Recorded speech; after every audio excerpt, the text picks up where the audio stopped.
In my past life, Ethan fell into ruin because of me, imprisoned, his family destroyed. Before he died, he spat blood and begged me. In the next life, please don't cling to me anymore. Reborn back to senior year before everything went wrong, I decided to grant his wish. I distanced myself from him, endured bullying, and quietly planned to leave for a distant land. Yet when I was humiliated, he watched coldly from the sidelines. When I was slandered, he kicked me while I was down. He said, "An ungrateful wretch, I'm sick of her." But when I finally boarded the plane to leave, he came chasing after me like a madman. The day Uncle Wilson brought me home, he said to Ethan, "Lily is a hero's daughter. From now on, you must take good care of your sister." Because of that one sentence, Ethan took care of me for 10 years, from age 8 to 18. I suffer from selective mutism, emotionally closed off, learning difficulties, lacking even basic self-care abilities. When I was 10, classmates locked me in the equipment room while Ethan wasn't around, watching me break down. When Ethan found out, he blinded one of the perpetrator's eyes. For this, the academically excellent boy not only received disciplinary action, but was also made to kneel all night by Uncle Wilson. At 12, I got my first period during the school sports meet. Face flushed, he bought me my first pack of sanitary pads and stammered through asking the school nurse to teach me about it. At 15, I was tricked by bad people to a hotel and nearly assaulted. He rushed in desperately and pulled me out from those thugs who carried knives and guns. Back then, his voice trembled with urgency as he struck my palm. "Will you ever follow strangers again? Running off like that. Never listening." He hit hard. I cried from the pain, but I didn't blame him, because that hand of his was covered in injuries from saving me. He was so good to me, yet I distanced myself from him when I turned 18. All because at a class dinner drunk he said, "Lily's such an idiot." When she was little, I thought she was cute and was willing to take care of her. Who knew she'd still be this cute at 18? If her parents hadn't died saving my dad, I wouldn't bother with this burden. From that day on, I woke up an hour earlier every morning, took the bus to school alone, avoiding his schedule. At school, I ate lunch by myself, no longer joining his group. When Morgan, the girl pursuing him, cornered me in the hallway to bully me, I no longer looked to him for help. Instead, I kept my head down and silently endured Morgan's malice. I became even more silent and obedient. Whether at school or home, I stopped causing him any trouble. But now he blocked my bedroom door. "Lily, how long are you going to avoid me?" I gripped my backpack straps and ducked under his arm. He suddenly pinned me against the wall. "Just because I said something stupid when I was drunk, you're going to hold a grudge this long?" I knew his drunken words weren't genuine resentment. It was because we'd argued that day. Despite my mutism, I also cared about beauty. That day I'd shortened my school skirt like Morgan did and happily showed it off to Ethan. His face darkened. "Who said you could wear such a short skirt? Change it back." After all, I'd painstakingly altered the uniform myself, and he wouldn't let me wear it. I clutched the skirt protectively. "Why can Morgan and the others wear it but I can't? Can you compare yourself to her? Don't you know your own situation?" Actually, I knew he meant that my mental state wasn't fully developed, I couldn't protect myself properly, and a short skirt would attract bad people. But in that moment, emotions got the better of me and I scratched 3 marks across his face. Feeling depressed, he vented with those harsh words while drunk. Returning to the present, I whispered, "Yes, because of those harsh words." Then I pushed past him and walked out. He pounded the wall behind me. "Lily, you're really heartless. I've taken care of you like a slave for 10 years. If I really thought you were a burden, why would I act like your dog? Isn't what you're doing now breaking my heart?" Bang. Uncle Wilson's bedroom door opened. He yawned and said, "You two leaving this early? Ethan, drive slowly and take good care of Lily." Ethan and I stopped arguing abruptly. Neither of us wanted the adults to notice, so we had no choice but to leave the house together. At the door, Morgan greeted Ethan cheerfully. "Ethan, good morning." Morgan had been chasing Ethan for 3 years. After learning they lived in the same neighborhood, she waited at his door every morning. But Ethan always treated her like she was invisible. Of course, except when she was bullying me. Then Morgan also treated me like I was invisible. Seeing both our faces tense, Morgan's lips couldn't hide her excitement. "Did you two fight?" Ethan ignored her, steadying his bicycle and asking me, "Lily, you've decided. Continue this Cold War, or ride with me to school?" I said nothing, head down as I walked past him. He didn't try to stop me either, gritting his teeth. "Fine, don't regret this." Then he looked at Morgan. "Morgan, get on." Morgan gasped with delight and climbed onto Ethan's bike. The boy rode past me quickly, the puddle water splashing and dirtying my school skirt hem. I watched his cold, retreating back in Morgan's smugness, suppressing the deep ache in my heart. "Ethan, don't worry. This lifetime, I won't hold you back anymore." He didn't know I've been reborn. In my past life, Ethan married me out of responsibility. After marriage, my mutism grew worse for certain reasons. During episodes, I became paranoid and violent, attacking Ethan with fists and scratches multiple times. A perfectly good professor, his face covered in scratches from me. Yet toward me, Ethan never uttered a word of complaint. Unexpectedly, Ethan's rivals reported him for raping a mentally ill woman under the guise of marriage. Just like that, the prestigious Northbridge University professor was arrested on rape charges. Uncle Wilson and his wife begged me to testify in court, but with my severe illness, I couldn't even speak, which only further confirmed the charge that he violated my will. After Ethan was imprisoned, I entered a psychiatric hospital for treatment. When my condition improved slightly, I went to court to clear his name. But by then, his reputation was destroyed, his job lost, and all his pride had been ground away in prison. The night I picked him up from prison, he drove in silence. With his shaved head and ill-fitting old clothes, those eyes that once shone with youth were filled with exhaustion from being dragged down. Filled with guilt, I asked him for a divorce. Then a car out of control came speeding toward us. Before impact, Ethan instinctively shielded me with his body. He died. Before dying, spitting blood, he said, "Lily, if you truly feel sorry for me, don't cling to me in the next life. I'm so tired." His parents lost their only son. Within half a year, they both passed away. And I, this burden, destroyed Ethan and ruined Uncle Wilson and his wife who raised me. After burying Ethan's parents, I found a deserted place and quietly left this world. When I opened my eyes again, I was back at 18, senior year. Ethan wasn't imprisoned, wasn't dead. He stood vividly on the table, drunkenly spouting harsh words. In my past life, I was heartbroken for a long time after hearing those words. But after rebirth, I smiled and called my mom's nominal younger brother my uncle. I just had to wait 1 month, then leave the country with my uncle. When I arrived at school, first period hadn't started yet. Morgan sat on Ethan's lap, the two sharing a cookie, incredibly intimate. Classmates around them teased. "Congratulations to campus beauty, Morgan. After 3 years of pursuit, you finally caught the top student." I always said Lily was bad luck, killed her parents and cursed Ethan. Now that the idiot's away from Ethan, he and Morgan finally got together. "Ethan, you won't protect Lily anymore, right?" Then we. Morgan's girlfriends glanced at me with sinister glee, their intent to torment clear as day. Since freshman year, Morgan had been jealous of my relationship with Ethan, constantly undermining me openly and covertly, even bullying me when Ethan wasn't around. Their malicious stares pierced me. I couldn't help shrinking back, instinctively looking toward Ethan. But Ethan's words were brief and cruel. "Don't go too far. I have to answer to my parents." I kept my head down and quickly passed through that crowd of malicious gazes, only to see my desk piled with garbage, sticky soy sauce mixed with moldy bread firmly stuck to the surface. People around me snickered. I felt lost, frozen for a long time before starting to clean it up. I heard Morgan say, "Ethan, you don't feel sorry for her, do you? You always protected her before. Now you're my boyfriend. I won't allow you to be soft-hearted toward other girls, even an adopted sister." Ethan said indulgently, "What adopted sister? Just an ungrateful wretch who can't even speak properly. I'm sick of her." My hand paused. My heart felt a faint numbness. Morgan's beautiful, delicate shoes appeared in my vision. Crash. Dirty, sticky garbage was swept onto my head. Frightened, I fell to the ground, helplessly wiping at my hair covered in soy sauce and mold. The surrounding students laughed louder. I looked up indignantly, but what awaited me was Morgan's heavy slap. "Try looking at me like that again." Morgan's delicate face filled with mockery. "Lily, you haven't eaten yet, have you? Let your sister-in-law treat you to breakfast." 2 male classmates pinned my hands behind my back. I knelt humiliatingly in that pile of garbage, sharp glass shards piercing my knees. "Ah, it hurts." Morgan grabbed that ball of black moldy bread and tried to shove it in my mouth. I struggled but couldn't break free, biting my lips tightly, my face covered in the garbage's soy sauce and mold. MMPH. Years of habit made me instinctively look toward Ethan. A flash of reluctance crossed the boy's brow. He mouthed, "Just give in and I'll save you." He permitted Morgan to hurt me, waiting for me to beg him for help. I withdrew the tears from my eyes and suddenly rammed into Morgan's stomach. "Morgan." Ethan caught the off-balance Morgan in alarm. Just then, the homeroom teacher's voice rang out. "What's going on here?" The homeroom teacher seemed like a lifeline to me. Seeing the filth on my face, she asked sternly, "Who's openly bullying a classmate in class?" "Morgan, was it you?" Morgan rolled her eyes, clutching her stomach. "Teacher, you can't favor Lily just because she's sick. She's the one who rammed into me." Seeing Morgan's pain didn't seem faked, the teacher looked at me critically. "Lily, you explain." But I'm naturally mute. Except when facing Ethan and his parents, when I can communicate normally, when interacting with others, being able to say 10 words in a sentence is already good. I stammered. "It's not I." The powerlessness of being unable to defend myself made me anxious. Just then Ethan stepped forward and said, "Teacher, let me explain."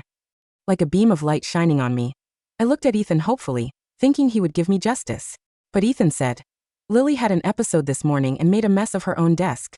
Morgan kindly tried to help, but she not only wouldn't listen, she rammed Morgan with her head. His tone was lazy. That's what happened. No one bullied Lily. She attacked someone while sick. In an instant, my mind went blank. He knew full well that when facing false accusations, I had no ability to defend myself. Yet now he cruelly threw dirty water on me. The teacher was disappointed. Lily, you've let me down. Go stand in the hallway and reflect on yourself.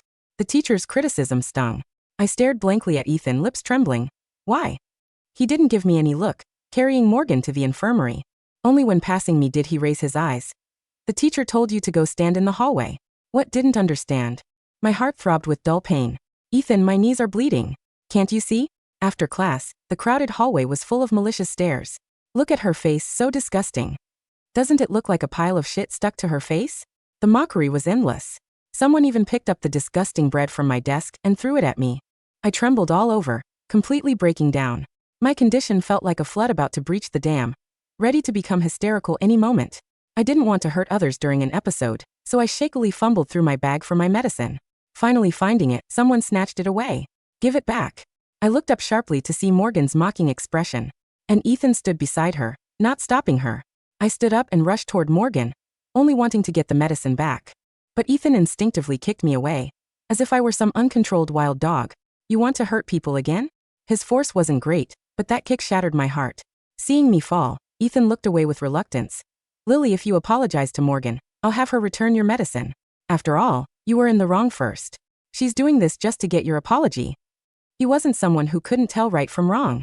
Who was at fault? He knew perfectly well. Ethan was doing this just to force me to give in. He was so excessive, yet I didn't even have the right to hate him. After all, I truly owed him my life. Thinking of what I owed him in my past life, I stood up and left dejectedly. I won't take it. The boy's footsteps moved forward unconsciously, but ultimately pride won out and he didn't chase after me. I went to clean the filth from my body, trying to make myself somewhat presentable. Just as I'd finished washing my face, Morgan came over twirling her delicate hair. What spell did you cast on Ethan to make him care about you so much? Eagerly sending me to bring you medicine. I didn't want conflict with her, but she blocked my way. Hey, you're usually so quiet, but today you dared to ram me with your head? Morgan was angry about my resistance today. I looked up, meeting her eyes directly. I'm not afraid of you anymore. In my past life I feared her, endured her bullying without telling anyone, because I didn't want to cause trouble for the Wilson family. Morgan sneered. Is that so? She handed me the medicine. I'm done teasing you. Here. I reached for the medicine, but in the next moment, Morgan suddenly grabbed my hand and dragged it across her own face, falling to the ground pitifully. Lily, I kindly brought your medicine back to improve our relationship. Why did you hit me? Absurd. I didn't understand why she did this and was about to leave when I suddenly saw Ethan's disappointed gaze. Lily. Ethan stood at the bathroom door, fists clenched. You're angry at me. Why hurt someone else? I panicked, finally understanding I'd been set up by Morgan. Ethan, is this who I am in your eyes? Being wrongly accused by others, I felt nothing. Being misunderstood by him, my heart felt like it was being cut. Yet I didn't even have the right to blame him. I walked past him. He grabbed my wrist. Illness isn't an excuse for immunity. Apologize to Morgan. His grip was strong. I couldn't break free, my heart covered in grievance. She slandered me. Why do you only believe her and not me? Whether it's slander, you know in your heart. Ethan's voice was warm with anger. Besides me, no one will indulge you. He turned his head. On his fair neck remained the scratches from our previous argument, confirming the evidence that I liked to scratch people. Reminding me of the past lives Ethan, who would always hold me tightly during my episodes, constantly apologizing, saying he hadn't taken good care of me. Yet I would frantically drag my sharp nails across his face, again and again. Outsiders all laughed that Professor Wilson was henpecked, married to a fierce wife. But he never spoke a bad word about me to outsiders. I won't apologize. I could apologize to Ethan, even kneel and kowtow, but I wouldn't apologize to Morgan. Ethan gritted his teeth. Fine, you asked for this. He restrained both my hands behind my back. Morgan, however many times she hit you, you pay back tenfold. Boom. Prolonged ringing made my consciousness hazy. I looked at the boy before me in shock.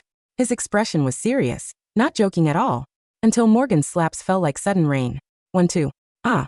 The burning pain on my face, and the humiliation of being slapped left me breathless. Morgan hit even harder. After 10 slaps, Ethan didn't give me another glance. He tenderly took Morgan's hand. Does your hand hurt? Morgan smiled and linked arms with him. It doesn't hurt. That's good.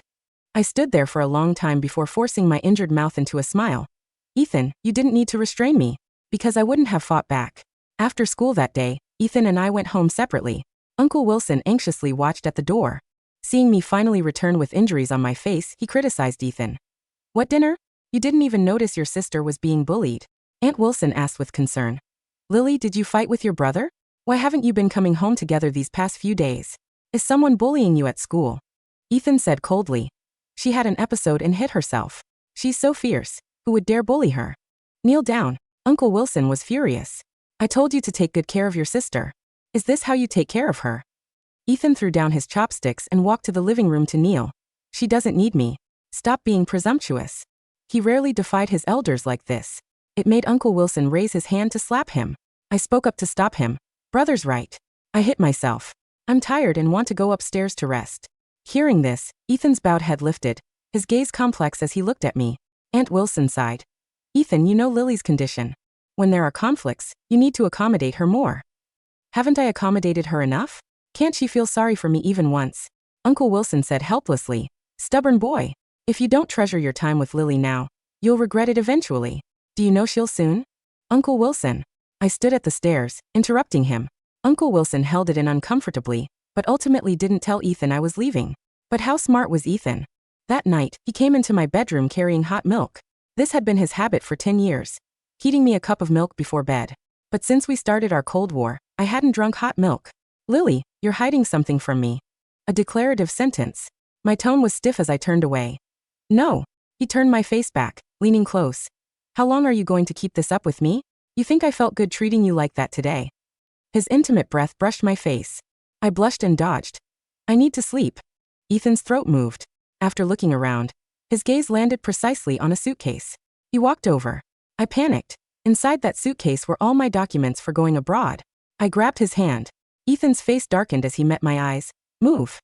I knew if he was determined to look, I couldn't stop him. Fortunately, Morgan's voice came from downstairs. Ethan. Ethan. Without thinking, he turned and left. The sharp, high-pitched ringing of Morgan's voice through the hallway downstairs shattered the tense, heavy silence of my bedroom. Ethan. Ethan, are you awake? My car won't start, and it's pouring rain. Can you help me? Ethan's hand, which had been reaching for the heavy leather strap of my suitcase, stopped midair. He turned his head slowly, his jaw tightening as he looked at the bedroom door, then back at me. His eyes, usually so cold and controlled, were filled with a dark, chaotic frustration. Lily, he whispered, his grip on my wrist still tight enough to leave a red mark. We're not done talking. I didn't answer. I kept my head down, my fingers tightly closed around the small silver key of the suitcase locker. I didn't try to pull away from his grip, and I didn't try to make an excuse. Go, I thought, my heart feeling completely flat and numb. Your princess is waiting. Go save her, just like you always do. Ethan. Morgan's voice carried up the stairs again, accompanied by the wet, heavy thud of her designer boots on the wooden stairs. Ethan, the front door was unlocked, so I came in. I'm so wet. With a low, irritated curse, Ethan let go of my wrist. He turned on his heel and walked out of the room, slamming my bedroom door shut behind him with a sound that vibrated straight through the floorboards. The moment the latch clicked, I collapsed onto the bed, my knees shaking violently. I pulled my suitcase out from under the desk, my hands trembling as I checked the lock, the dynamic visa documents, the flight confirmation to London, and my maternal Uncle Edward's sponsorship papers were all intact, hidden beneath a layer of my old, faded winter sweaters. I had exactly 6 days left. 6 days before I would board the plane at JFK and never look back. I walked to the window, leaning my forehead against the cool double-pane glass. Outside, the rain was falling in heavy, dark sheets, turning the streetlights into blurred, watery halos. Downstairs, the front door opened, and I heard the low, murmuring sound of Ethan's voice as he comforted Morgan. He was probably wrapping his own warm jacket around her shoulders, gently wiping the rainwater from her face, just as he had once done for me when I was 10 and got caught in a summer storm. If you truly feel sorry for me, don't cling to me in the next life. I'm so tired. His dying words from my past life echoed in my head, clear and sharp as a bell. I closed my eyes, a single tear escaping my eye and sliding down my cheek, leaving a clean, cold line through the remnants of the dried soy sauce Morgan had thrown on my face. Don't worry, Ethan. I'm letting you go. I won't be your burden anymore. The next morning, the classroom was quiet when I arrived. I was wearing my high school uniform skirt, lengthened back to its original modest length. My hair was tied back in a neat, tight braid, my face clean, my expression entirely empty. As I sat down at my desk, I noticed the garbage from yesterday had been cleared, but a large, sticky dark stain still remained on the light wood. I didn't complain. I pulled out my textbook and began to review the English vocabulary sheets. Hey, Lily. I looked up. A classmate named Chloe stood beside my desk, holding a small paper. Peg. I saw what happened yesterday, Chloe said, her voice dropping into a quiet, nervous whisper. Morgan and her friends, they're really mean. I brought you some medicine for your face. She slid a small tube of antibiotic ointment onto my desk. Thank you, I whispered, my voice dry and raspy, the syllables coming out with difficulty. Don't worry, Chloe smiled, a touch of sympathy in her eyes. Only 1 week left until graduation. Once we're out of this place, you won't have to see any of them again. Yes, I murmured, a faint, tired smile touching my lips. Only 1 week. Just then, the classroom doors were pushed open. Ethan and Morgan walked in, their fingers intertwined. Morgan was wearing a beautiful new white wool coat, her face radiant, a sweet, triumphant smile on her lips. Ethan's dark blue school jacket was slung over her shoulders, his eyes quiet and distant. As they passed my desk, Morgan stopped. She looked at the tube of ointment on my desk, her lips curling into a dry, mocking smile. Oh, Lily, are you still using that cheap stuff? I told you. Ethan bought me a $30 healing gel for my hand. My skin is so delicate. I don't want any scars. I didn't answer. I kept my head down, my fingers quietly tracing the printed letters of my textbook. Let's go, Morgan, Ethan said, his voice flat. He didn't look at me. He walked past my desk as if I were nothing but air, his footsteps heavy and even as he led her to her seat. Ah, look at them, I thought, my heart feeling completely still. The perfect couple. In this life, she is your queen, and you are her dog. I hope you like the collar, Ethan. During the afternoon study hall, the homeroom teacher walked in with a stack of forms. Students, she said, her voice crisp and clear. These are the final post-graduation registration forms. You must declare whether you are attending a domestic university, entering the workforce, or traveling abroad. We need the final confirmations by Friday. She walked down the rows, handing the sheets out. When she reached my desk, she paused, her expression slightly complicated. Lily, your Uncle Edward has already submitted your international registration. You don't need to fill this out. The entire classroom went silent. Ethan's hand, which had been holding a black pen, went completely rigid. Slowly raised his head, his dark eyes locking onto me with a look of sudden, clawing panic.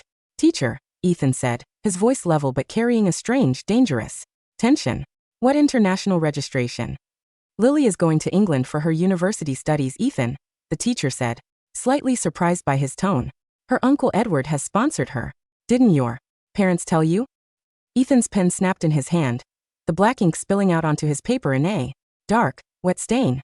The rain had stopped by Thursday evening, replaced by a cold, persistent fog that clung to the windows of the Wilson house. I sat in the kitchen, helping Aunt Wilson chop vegetables for the soup. The kitchen was warm, smelling of dried mushrooms and ginger, a quiet sanctuary from the tension that had been growing in the house for 3 days. Lily, Aunt Wilson said gently, her hand reaching out to smooth my hair. Edward's flight is booked for 10 o'clock Saturday morning. Have you packed your warm coats? London is very cold in the winter. Yes, Auntie, I whispered, my voice quiet. I've packed everything. I'm going to miss you so much, sweetie, she said, her eyes welling with tears. But your father, his last wish was for you to have a safe, quiet life. Here, with Ethan, it's been too hard for you. A safe, quiet life? The door to the kitchen was pushed open. Ethan stood in the doorway, his face pale as paper, his gray school jacket wet from the mist outside. His hair was slightly disheveled, his eyes dark and bloodshot, looking wild and desperate. You're leaving, he asked. His voice was very quiet, but it made Aunt Wilson's shoulders tremble. Ethan, Aunt Wilson said, standing up and placing herself between him and me. Your father and I decided this last month. Lily needs a fresh start. And you didn't tell me? Ethan's voice rose, a sharp, hysterical edge cutting through the quiet sound of the kitchen. I've taken care of her for 10 years. I'm the one who carried her to the hospital. I'm the one who fought those thugs. And you're just going to let her walk away without a single word.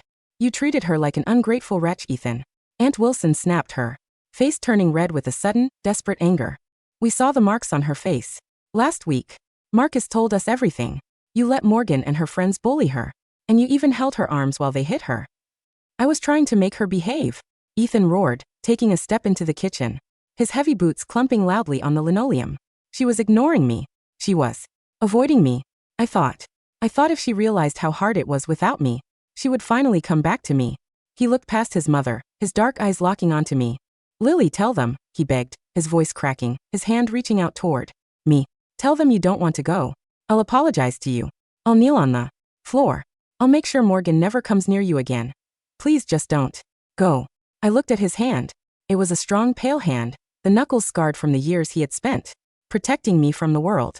But now those scars looked like nothing more than a debt, a heavy, suffocating debt that had cost him his life in my past world.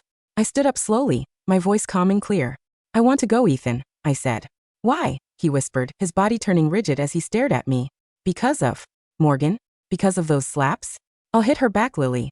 I'll hit her 10 times. Right in front of you. No, I said, my voice level and cold. It's not because of Morgan.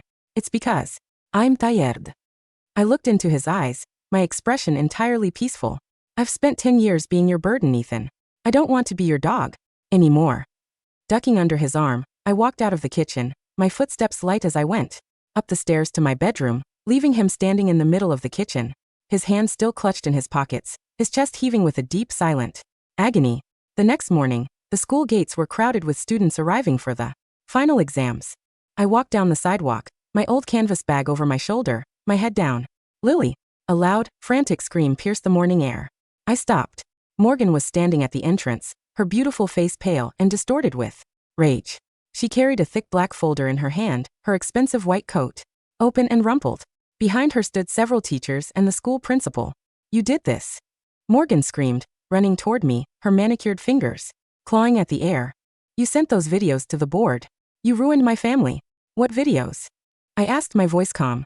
The bathroom footage, she sobbed, her hand shaking as she held her phone. The video of my friends throwing the garbage on your head. And the recording of the staircase from yesterday. The board has canceled my university recommendation. They're talking about prosecuting me for criminal harassment. I looked at her, my dark eyes quiet and steady. Uncle Edward has a private security firm. I said, my voice flat. He's been monitoring my safety since last month. The cameras in the school bathroom were installed by the district, but the server is managed by his company. No, that's a lie, Morgan cried, her knees shaking so violently she had to hold onto the iron gate to keep from falling. Ethan said he would protect me. He said his dad's company would sponsor my family's store. Damon. A voice came from behind her.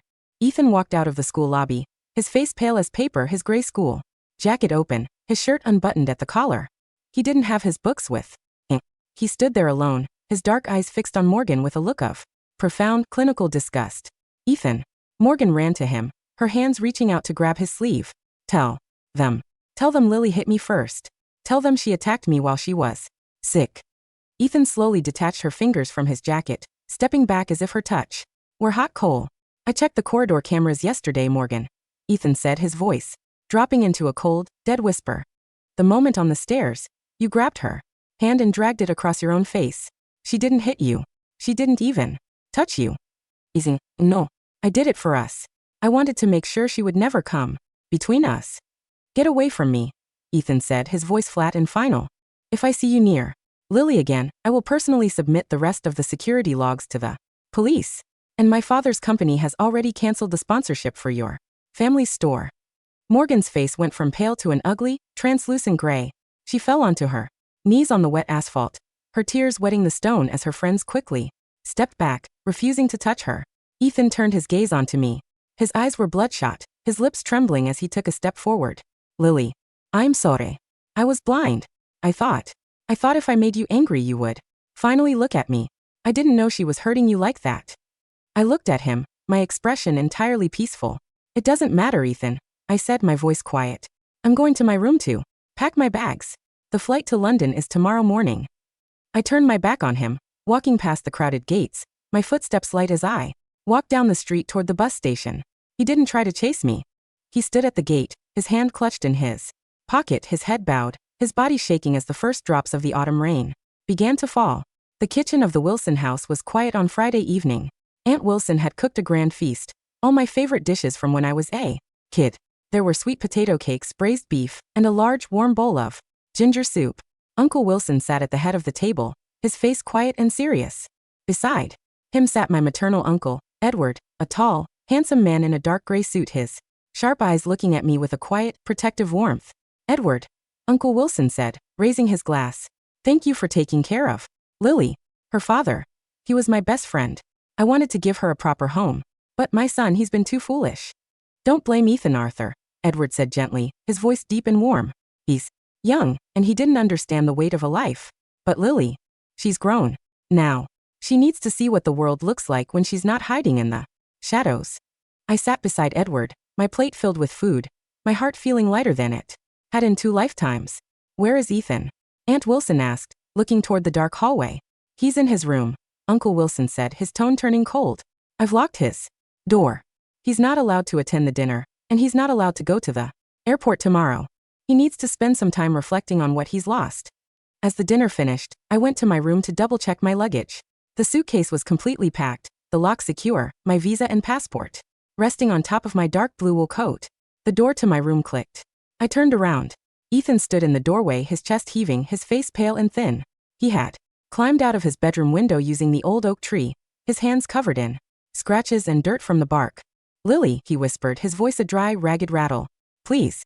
He fell to his knees on the carpet, his head bowed, his hands clutched tightly in his pockets.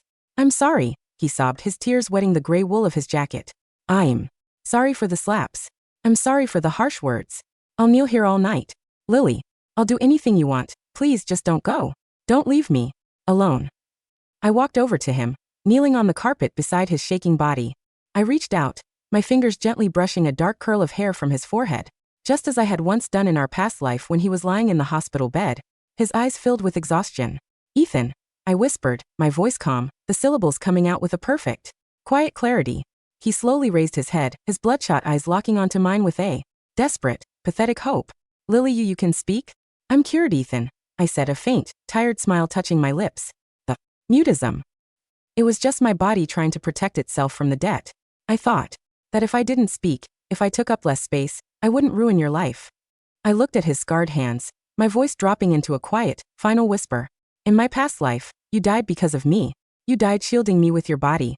And your last wish was for me to let you go. This is your wish, Ethan. I'm granting it. Ethan's expression froze. What past life? What are you talking about? It doesn't matter, I said, standing up and pulling my suitcase toward the door. The flight is at 10 o'clock tomorrow. Have a nice life, Ethan. Be a good professor. And don't wear your hair too short. I closed the door behind me, leaving him kneeling on the dark carpet, his hands clutching his head as the memories of a life he had never lived began to crack through his mind, filling him with a cold, absolute terror. The Saturday morning at JFK was cold and wet, the gray mist hanging low over the runways. I stood by the boarding gate, holding my passport and my dark blue wool coat. Uncle Edward stood beside me, his sharp eyes scanning the terminal, his hand resting gently on my shoulder. Are you ready, Lily? He asked, his voice deep and warm. Yes, Uncle. I smiled, looking out at the large private plane waiting on the tarmac. I'm ready. Lily. A loud, frantic scream echoed through the quiet security terminal. I turned my head slowly. Ethan was running toward the gate, his face pale as paper, his white shirt torn at the collar, his hands covered in dried blood from the oak tree bark. He was being chased by 4 airport security guards, his heavy work boots clattering loudly on the polished floor. Lily, please, he screamed, his voice raw with a deep, agonizing pain as he lunged toward the barrier. Don't go. I'm sorry. I'll be your dog again. I'll carry you on my back every day. Just don't leave me. The guards threw themselves on him, slamming his body against the iron barrier. But his eyes remained fixed on me, wild with a desperate, terrifying terror. Lily, I love you. I've always loved you. Don't let me go. I stood by the boarding gate, my hand clutched around my passport. I looked at him, at the boy who had spent 10 years protecting me, the boy who had died in my arms in a dark, cold street, his blood spilling onto my hands. I took a slow step forward, stopping at the edge of the barrier. Ethan, I said, my voice clear and loud enough to carry through the noisy terminal. He stopped thrashing, his bloodshot eyes locking onto mine with a final, desperate hope. I'm letting you go, Ethan, I said, a soft, genuine smile touching my lips. This is my gift to you. Live a long, healthy life. And don't worry about me. I turned my back on him, my hand wrapping around Uncle Edward's arm, my footsteps light as I walked down the narrow, carpeted corridor toward the plane. Behind me, his final broken scream of Lily was drowned out by the steady, loud roar of the jet engines warming up on the tarmac. The plane climbed slowly through the white clouds, the gray grid of New York, shrinking below before disappearing entirely beneath the sky. 3 years later, the winter in London was soft and quiet, the white snow covering the ancient stone bridges of the River Thames like a silent blanket. I stood in the garden of a quiet, beautiful brick cottage in the eastern suburbs, wearing a warm, dark blue wool coat and a pair of white leather gloves. The air was crisp and clean, smelling of fresh snow, pine needles, and the distant, cold sea. My selective mutism was completely gone. Under the quiet, peaceful care of Uncle Edward and the local specialists, my mind had healed, my voice clear and steady. I was currently a sophomore at the London School of Fine Arts, my paintings of winter landscapes having been selected for a national exhibition. "Lily," Uncle Edward said, walking into the garden with a letter. "The post arrived from New York. Your father's memorial trust has been officially processed." "Thank you, Uncle." I smiled, taking the letter. "Oh, and Lily," he added, his voice dropping to a whisper. "Ifini graduated from Northbridge University last month. He's currently working as a researcher at the state laboratory. But his mother said he's been living alone in a small apartment near the university, his study filled with nothing but old, faded drawings of your childhood." My hand went still on the paper. "Is he well?" I asked. "He's well, Lily," Edward said gently. "But he's quiet. He doesn't go out and he doesn't date. He told his mother that he's just waiting for a girl who will never come back." I looked at the snow on the pine branches, my heart feeling completely still. I didn't feel any anger. I didn't feel any pain. The girl who had knelt in the garbage was gone. The sister who had dragged her fingernails across his face was gone. In her place stood a woman who had built her own name, won her own future, and finally found her own quiet, beautiful peace under the gray London sky. The sun was beginning to set over the River Thames, casting a warm, red-gold light across the ancient stone arches of the bridge. I walked slowly down the embankment, my hand clutched in my pocket. My neck was bare. No silver scratches and no painful scars. My phone vibrated in my pocket. It was a message from Uncle Edward. "Lily, the exhibition opens at 7. Will you come?" I smiled, my fingers typing slowly on the screen. "I'm on my way, Uncle. On time." I put the phone back in my pocket and walked toward the train station, the cold autumn wind blowing through my hair, carrying the dry leaves of the maple trees, toward a bright, clean, and beautifully open future.